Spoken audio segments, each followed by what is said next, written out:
I her i dag? Jamen, det er fordi, vi interesserer os for japansk kultur. Og så det her udmærkede måde at forsamle sig på.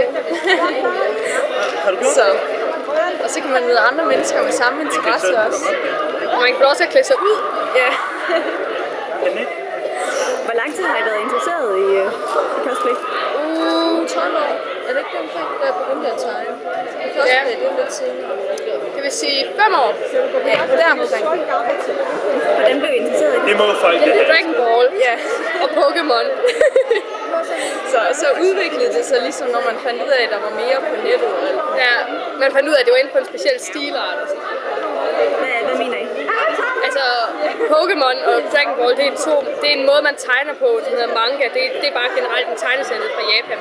Og så generelt stilaren, så begyndte vi at tegne det, og så begyndte vi at læse det, og så se serier med det, og så ville vi også klæde ud, og så fandt min søster ud af, at der var de her conventions, og så ville vi med.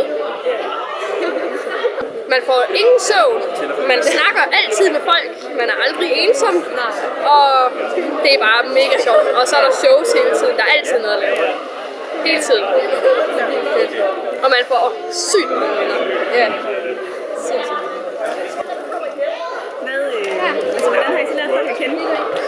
Ved at man går rundt her, så kommer der en med et skilt, hvor der står free hugs, og så krammer man personen, og så er man gode venner, og så siger man hej næste gang, man ser personen. Det kan også være, hvis nu man møder en, der ser de samme serier, så kan man snakke om det, og så kan det være, man får en andens nummer, og så skriver man måske sammen. Og alle de bare venner her, selvom du ikke kender dem, så krammer man hinanden og siger hej og griner.